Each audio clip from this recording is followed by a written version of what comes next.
Hello बेटा, उम्मीद करते हैं आपकी छुट्टियां अच्छी गई होंगी। तो अगर पुरानी चीज़ें भूल चुके हो तो उनको एक बार रिवाइज कर लो। हम वेक्टर को डिस्कस कर रहे हैं। आज की वीडियो है प्रोडक्ट ऑफ वेक्टर। फिजिक्स में वेक्टर बहुत ही ज़्यादा इम्पोर्टेंट है। तो आज की टर्म है प्रोडक्ट ऑफ वेक्टर। तो वेक्टर में प्रोडक्ट कितने तरीके से कर सकते हो। तो सबसे पहला आपका जाता है डॉट प्रोडक्ट, ठीक है। और सेकंड नंबर पर आपका जाता है क्रॉस प्रोडक्ट। अब जो डॉट प्रोडक्ट है बेटा, इसी का नाम है स्केलर प्रोडक्ट, और जो ये आपका क्रॉस प्रोडक्ट है इसको कहते हैं वेक्टर प्रोडक्ट।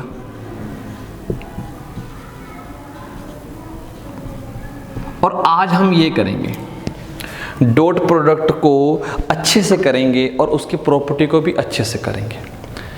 ऑलरेडी बता चुका हूँ मैं कई बार, जिन बच्चों को नहीं पता तो वो फिर सुन लें कि फिजिक्स में फिजिकल क्वांटिटी दो तरह की होती है। मतलब हमने दो तरह की चीज़ें ही पढ़नी है, या तो वो चीज़ स्केलर होगी या वो चीज़ वेक्टर होगी। अगर वो स्केलर है तो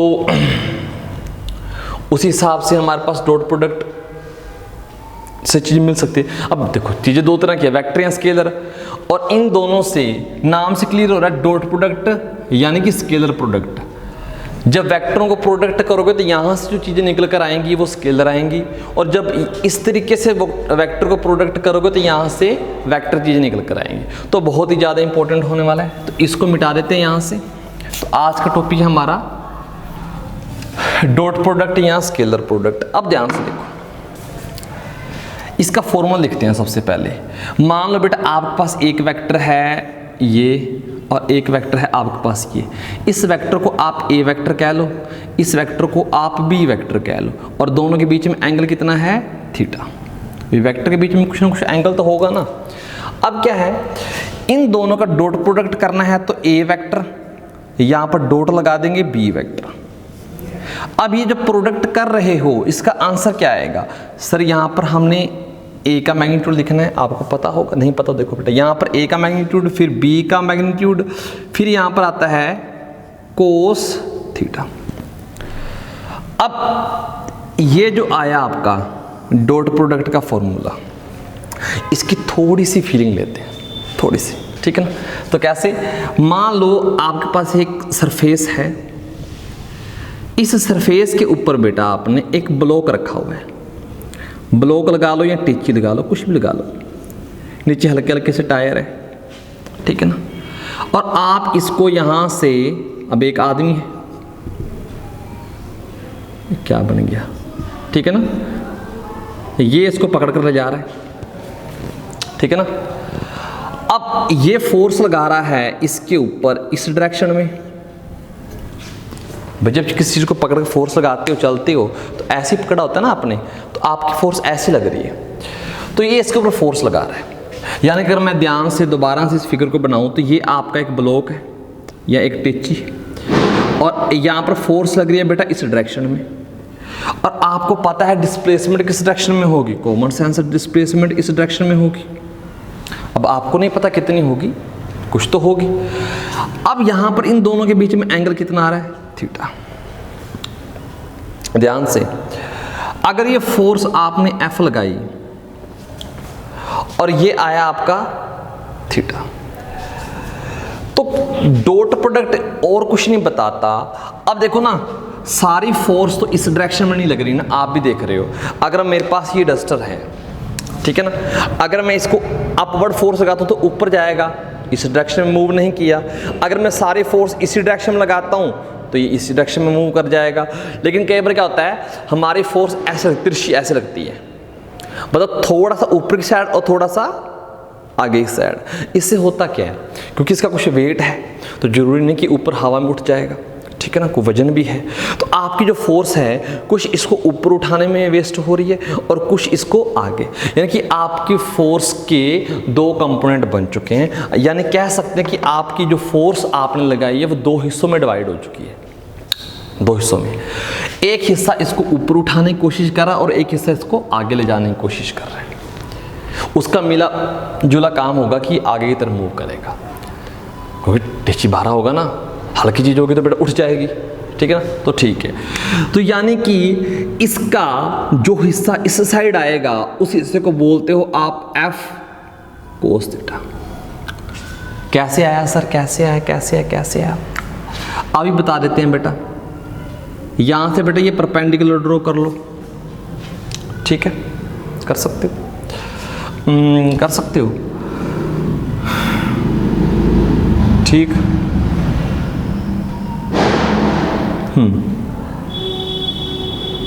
नहीं ऐसे नहीं जाकर, आगे करेंगे जाकर।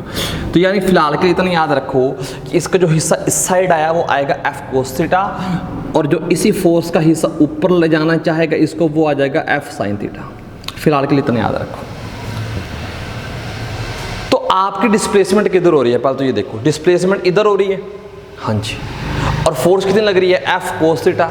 फोर्स एफ नहीं लग रही बेटा, आपने तो 10 न्यूटन लगा दी, तो हो सकता है 5 न्यूटन ऊपर उठाने में वेस्ट हो रही हो, आगे ले जाने में कितनी फोर्स लगा रहे हो, 5 न्यूटन, तो ठीक है ना। तो ये फोर्स आगे ले जाने में ये, अच्छा डिस्प्लेसमेंट कितनी हुई मान लो, यहाँ से यहाँ लेके मान लो डिस्प्लेसमेंट डी हो चुकी है, तो ये फोर्स एफ आगे पीछे लिख देता ना, ये बन जाता है।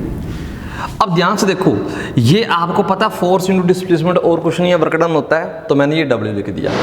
अब देखो ध्यान से, वर्क डन क्या आया, force F d cos theta, और यहाँ पर डॉट प्रोडक्ट क्या होता है, ए और बी का dot product A B cos theta, यानी कि ए बी लिख सकते हैं ऐसे, तो यानी कि इसको एफ डॉट डी लिख सकते हैं। हाँ सर ये क्या लिख दिया, हाँ जी बेटा, असल मतलब यही है, डॉट प्रोडक्ट और कुछ नहीं बताता, मतलब ये बताता है कि इसका कंपोनेंट इसकी डायरेक्शन में कितना जा रहा है, आपने करनी प्रोडक्ट ही है। आई थिंक आपको बात समझ में आई होगी। तो यहाँ से हमने ये वर्क डन का फॉर्मूला ये, तो वर्क डन और कुछ नहीं है, डॉट प्रोडक्ट है फोर्स और डिस्प्लेसमेंट। या तो आप ऐसा पूरा समझ लेना या सीधा याद रख लेना, उम्मीद करते हैं आप सीधा याद रखोगे, इसको मिटा देते हैं, हाँ समझना भी जरूरी है। अब क्या करते हैं, ये मेन फॉर्मूला है, तो यहां से हमें एक बात पता चली कि ए डॉट बी, क्योंकि नाम से क्लियर है स्केलर प्रोडक्ट है, तो यानी कि इन दोनों की प्रोडक्ट करने के बाद जैसे यहां पर वर्क डन आया, तो वर्क डन क्या है, स्केलर क्वांटिटी। तो यानी कि जब जब डॉट प्रोडक्ट करोगे तो आंसर में क्या मिलेगी आपको, स्केलर क्वांटिटी मिलेगी, जो भी आएगा वो आएगा स्केलर क्वांटिटी। तो ये प्रॉपर्टी वाइज है, मतलब इसको ना नंबर वाइज कर लेते हैं, ज़्यादा हो जाएंगे ना। ये पहला नंबर है, ये दूसरा नंबर है, तो यानी कि ए और बी की प्रोडक्ट करने के बाद डॉट प्रोडक्ट आपको स्केलर क्वांटिटी मिलने वाली है। अच्छा जी, और सर अब ध्यान से देखो, थर्ड नंबर पर क्या करते हैं इनका, थर्ड नंबर पर हम यहां से देखो, अब आपको पता है कि आई कैप भी एक वेक्टर है और आई कैप भी एक वेक्टर है। किसी वेक्टर की खुद के साथ अगर डॉट प्रोडक्ट करें, मतलब आई कैप की, अब सब आई कैप क्या है बेटा, यूनिट वेक्टर है अलोंग दी एक्स डायरेक्शन, ये तो पता होगा। तो अब इन दोनों की करनी है प्रोडक्ट, डॉट प्रोडक्ट। जस्ट मैं आपको यहाँ पर सिंप्लीफाई करके दिखा देता हूँ, आई डॉट आई, फॉर्मूला क्या है, पहले का मैग्नीट्यूड, तो आई एक यूनिट वेक्टर, इसका मैग्नीट्यूड 1 आएगा, फिर दूसरा भी आई, इसका भी यूनिट वेक्टर है, और दोनों के बीच में एंगल कितना होता है, पता नहीं सर, दिया नहीं हुआ। अरे बेटा अगर ये वेक्टर इधर जा रहा है और दूसरा भी खुद ही तो है ना, खुद के साथ एंगल कितना होगा, 0 डिग्री। ये इधर जा रहा है और ये भी इधर जा रहा है, मान लो ये दोनों सेम चीज़ है, तो ये इधर जा रहा है, इन दोनों भी एंगल कितना है, 0 डिग्री। ठीक है, मतलब आई इधर जा रहा है, दूसरा आई भी इधर जा रहा है, दोनों में एंगल कितना है, 0 डिग्री। तो यानी कि कोस 0 और कोस 0 कितना होता है बेटा, 1.1.1, तो आंसर 1 आ जाएगा। आई कैप की डॉट प्रोडक्ट 1 आती है। ऐसे ही खुद करके देख लेना बेटा, ऐसे ही जे की जे के साथ कितनी आएगी, 1, के की के के साथ कितनी आएगी, 1, सभी की 1 आएगी। क्यों, जे और जे का भी बेटा यूनिट वेक्टर है, मैग्नीट्यूड 1 आएगा और एंगल जे का जे के साथ 0 डिग्री। ठीक है जी, अब एक चीज और बताते हैं आपको यहां पर कि आई की जे के साथ करके देखो, अब मजा आएगा। आई यूनिट वेक्टर है, इसका मैग्नीट्यूड 1, देखो ए डॉट बी, तो ए का मैग्नीट्यूड, बी का मैग्नीट्यूड और cos थीटा, इसका मैग्नीट्यूड 1, इसका 1, और दोनों में एंगल कितना है, इस बार 0 नहीं है। क्यों नहीं है 0 सर? देखो ध्यान से, ये होता है एक्स एक्सिस, ये होता है वाई, ये होता है जेड। आई क्या बताता है कि आप किधर जा रहे हो, एक्स एक्सिस में, और आई जे बताता है आप वाई में जा रहे हो, और के बताता है कि आप जेड में जा रहे हो। तो इन तीनों में एंगल 90 डिग्री बन रहा है, ये 90 डिग्री है, इनमें भी 90 है और इनमें भी 90 है। हालांकि आपको दिखाया था कैसा होता है। मान लो जैसे बेटा आपका ये देखो, ये देखो, ये देखो, ये मान लो आपका क्या है, ये मान लो ये आपका एक्स एक्सिस है, ठीक है ना, ये आपका वाई एक्सिस हो गया, ये मार्कर, ये एक्स, ये वाई, ये जेड। अब देखो इन दोनों में 90 डिग्री, इन दोनों में 90 डिग्री, ठीक है ना, और किस में, और इन दोनों में देखो, इन दोनों में भी 90 डिग्री। तो एंगल यहाँ पर 90 आ जाएगा, और कोस 90 कितना होता है बेटा, 0। कोस 90 0, तो आंसर क्या आएगा, 0। यानी कि आई की जे के साथ कर लो, अब जे की के के साथ कर लो, और के की आई के साथ कर लो। मतलब सेम की सेम के साथ तो 1 आएगी, लेकिन उल्टे शुल्टे पकड़ोगे तो आंसर 0 आने वाला। क्यों? क्योंकि इनमें एंगल कितना है बेटा, 0 डिग्री। ये हो गया। अच्छा जी, और क्या कर सकते हैं? 4th नंबर पर अगर हम ये आपको चीज़ बताएं कि यहाँ से कोस थीटा निकालना हो, किसी क्वेश्चन में ना आपसे एंगल पूछ लेता है, तो आपको पता है कि इसको नीचे ले जाओ, ए डॉट बी, नीचे क्या आ जाएगा, ए बी। यहाँ से आप कई बार थीटा निकाल सकते हैं, कोस थीटा, ये प्रोडक्ट करके आपको आंसर मिल जाएगा, और यहाँ से थीटा की वैल्यू आप निकाल सकते हैं। 5th प्रॉपर्टी क्या लिख सकते हैं? अब देखो, अगर ए वेक्टर बी वेक्टर के परपेंडिकुलर है, तो आपका ए डॉट बी क्या आएगा, 0 आएगा। ऐसा क्यों सर? भाई जब आपका दो वेक्टर ही परपेंडिकुलर हैं तो थीटा 90 आ जाएगा ना, और कोस 90 0 होता है, ये जो मर्जी हो, तो ये आंसर आ जाएगा। ठीक है। अगर 6 नंबर पर आप ध्यान से देखो कि ए डॉट बी और या फिर बी डॉट ए करोगे तो आंसर सेम आता है, मतलब आगे पीछे करने से फर्क नहीं पड़ता। ये जस्ट ऐसी बात है कि आप 2 क्रॉस 5 लिखो या 5 क्रॉस 2 लिखो, आंसर 10 आने वाला है। तो आगे पीछे मल्टीप्लाई करने से कोई भी फर्क नहीं पड़ता। तो इसी प्रॉपर्टी को कॉम्यूटेटिव बोल देते हैं, कॉम्यूटेटिव, ठीक है ना, कॉम्यूटेटिव प्रॉपर्टी। इसी प्रॉपर्टी को बोलते हैं कॉम्यूटेटिव प्रॉपर्टी।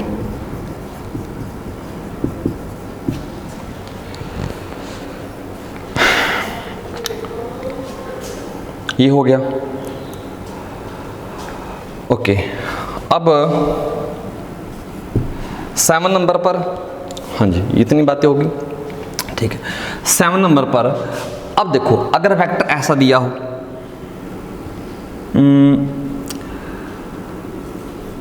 मान लो कोई ए वेक्टर है, उसने आपको ऐसे दे दिया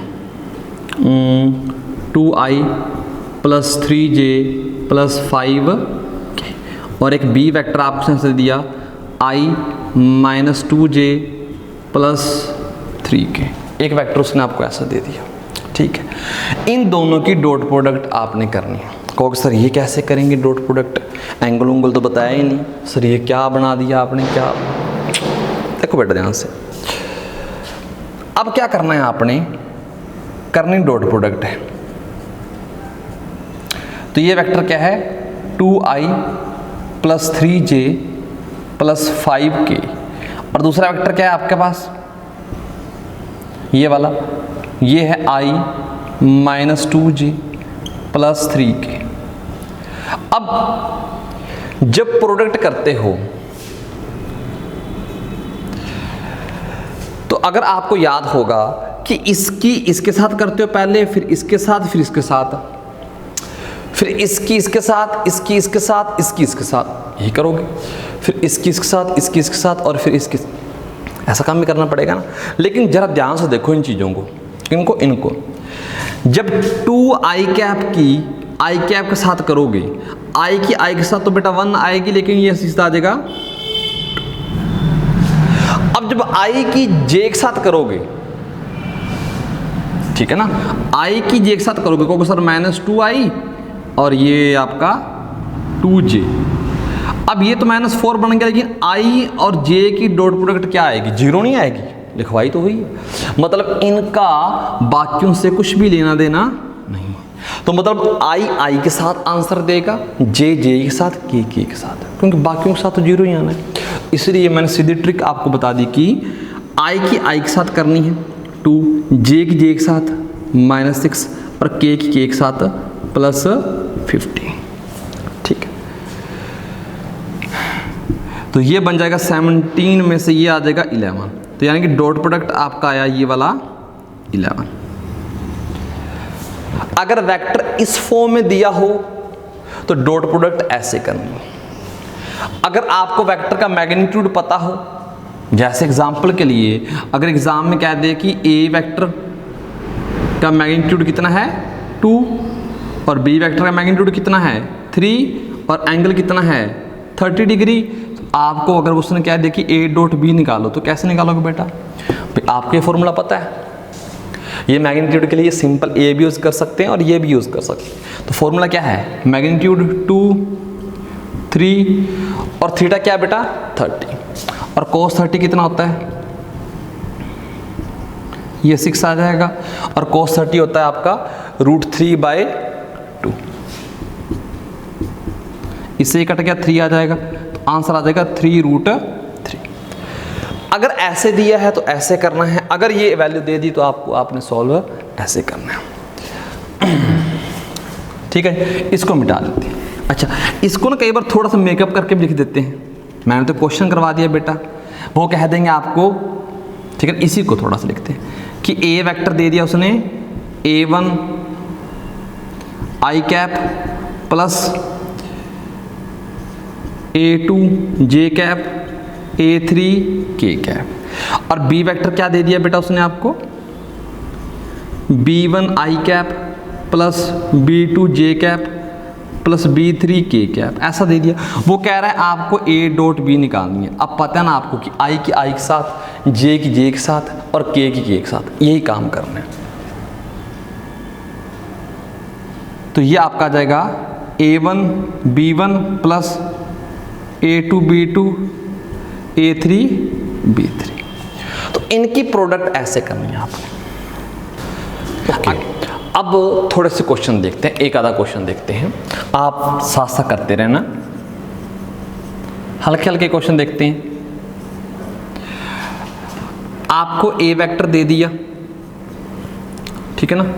ए वेक्टर क्या दे दिया आपको i - j प्लस k, और बी वेक्टर दे दिया 2i plus j minus k। चलो यहाँ पर साथ में लगा दो -2k।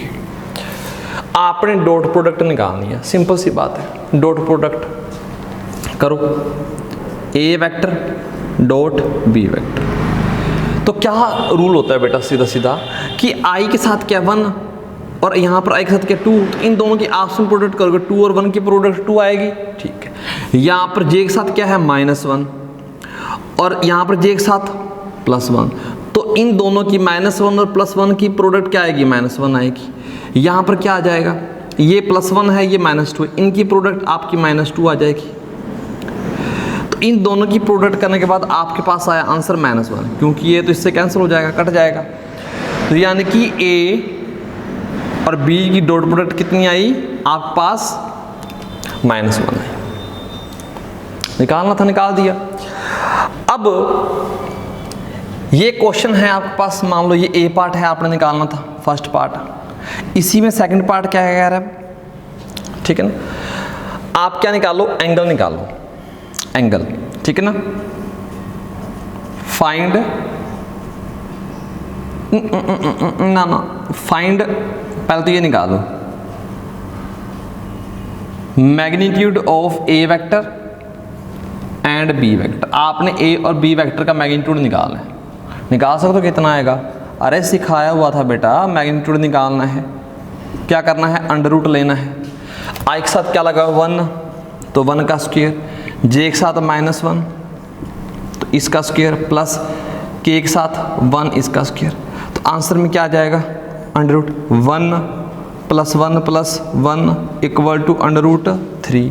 और ये कितना आ जाएगा बी का बेटा, मैग्नीट्यूड बी का कितना आ जाएगा, 2 का स्क्वायर कितना होता है 4 और प्लस 1 का स्क्वायर और ये प्लस ये -2 का स्क्वायर, तो अंडर रूट 4 + 1 + 4, 4 और 4 8 और 1 9, ये आ जाएगा आपका अंडर रूट 9 और ये आंसर में 3 आ जाएगा। तो यानी कि बी का मैग्नीट्यूड आपके पास आ गया 3 आ गया। ए का मैग्नीट्यूड कितना है बेटा आपके पास √3 और बी का कितना है आपके पास 3। इतना क्लियर है।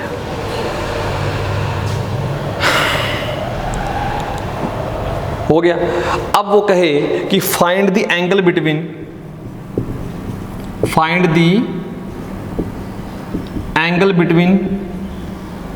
A vector and B vector. भाई कुछ एंगल तो होगा ना, तो आपने एंगल निकालना है। कहोगे सर एंगल कैसे निकालेंगे, भाई मैंने आज ही फॉर्मूला दिखाया था कि cos थीटा इक्वल टू होता है A vector dot product B upon A का मैग्नीट्यूड और बी का मैग्नीट्यूड। यही फॉर्मूला किया हुआ था। तो आपके पास ए डॉट बी कितना है बेटा आपके पास -1 और ए का मैग्नीट्यूड कितना है, ए का मैग्नीट्यूड है बेटा आपका √3 और बी का मैग्नीट्यूड कितना है बेटा आपका 3। यानी कि इसको लिख सकते हो -1/3 अंडर रूट 3। ऐसा काम कर सकते हैं, ठीक। ऊपर नीचे अंडर रूट 3 से मल्टीप्लाई भी कर सकते हो, आपकी मर्जी, थोड़ी सी आसान बात हो जाएगी। ये नीचे क्या आ जाएगा -√3 और ये 3 बन जाएगा, 3 3 9, ये बन जाएगा, ठीक है। ये cos थीटा आया। आपको नहीं पता नहीं वैल्यू किस पर आती है, तो आपने क्या करना है एग्जाम में, theta equal to cos inverse -√3/9। आप यहाँ तक छोड़ सकते हो, इससे ज़्यादा आपने नहीं करना। तो मतलब अगर वेक्टर ऐसे दिए हुए हैं तो हम सबसे पहले उनकी डॉट प्रोडक्ट इस तरीके से निकाल सकते हैं। उनका अलग अलग मैग्नीट्यूड भी निकालना सीखा हुआ है। इसी मैग्नीट्यूड का यूज़ करके, क्योंकि सर आपने यहाँ पर तो क्या लिख दिया, ए वेक्टर का मोड, यहाँ पर सिंपल ए। भाई मैग्नीट्यूड के लिए आप यहाँ तो ये सिंपल यूज़ कर लो या फिर सिंपल ए यूज़ कर लो, कहीं पर क्या यूज़ कर सकते, कहीं पर क्या, आपकी मर्जी। हम इसलिए अलग अलग यूज़ कर रहे हैं ताकि आपको दोनों के साथ जान पहचान आपकी रहे, ठीक है ना। तो आप इस क्वेश्चन को कैसे कर सकते हैं, क्योंकि सर फिजिक्स में कैसे क्वेश्चन आएंगे, फिजिक्स में अब ये क्वेश्चन देता हूँ, मान लो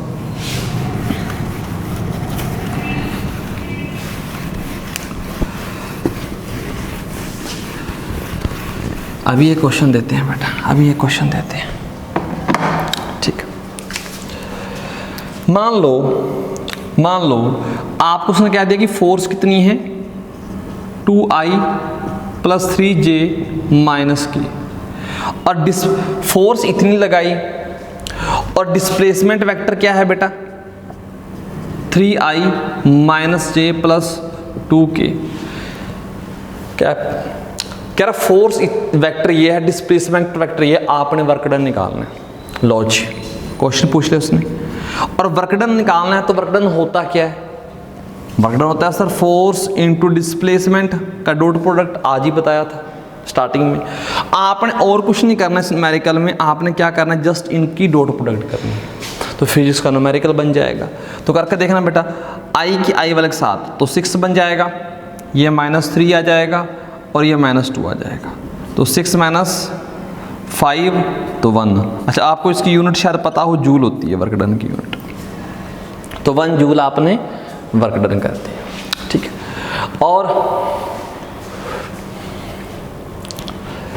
फिलहाल के लिए तो आप ऐसे ही देख लो, और बहुत सारे क्वांटिटी आपको मिलेंगी फिजिक्स में, ठीक है ना, जिसको आप डॉट प्रोडक्ट करके ही ऑब्टेन कर सकते हो। तो उम्मीद करते हैं ये चीज़ें आपको थोड़ी बहुत समझ में आई होंगी। अगर आई है तो इनको कॉपी पे लिखकर अच्छे से इनको रिवाइज रखना। देखो मेन बात समझ में आ जाना ही मेन बात नहीं है, मेन बात है कि समझ में आ गया अब उसको याद रखना है। याद रखने के लिए क्या करना पड़ेगा, रिवाइज करना पड़ेगा, ठीक है ना। टीचरों में दोष नहीं होता, ज़्यादातर हमें कई बार समझ में आ जाता है, अच्छा समझ में सर सारा आ गया, अब जाके टेस्ट में न्यूमेरिकल नहीं बनते, क्वेश्चन नहीं होते, क्यों नहीं होते, प्रैक्टिस नहीं की। अगर समझ में आ गया है तो बेटा उसको याद रखने की जिम्मेवारी भी तो आपकी बनती है ना। याद कैसे रखोगे, उसके ऊपर न्यूमेरिकल करो, जितने न्यूमेरिकल कर सकते हो, कंसेप्ट भी क्लियर होगा और आपके न्यूमेरिकल भी हो जाएंगे, ठीक है। अगली वीडियो में हम करेंगे क्रॉस प्रोडक्ट, तब तक टेक केयर।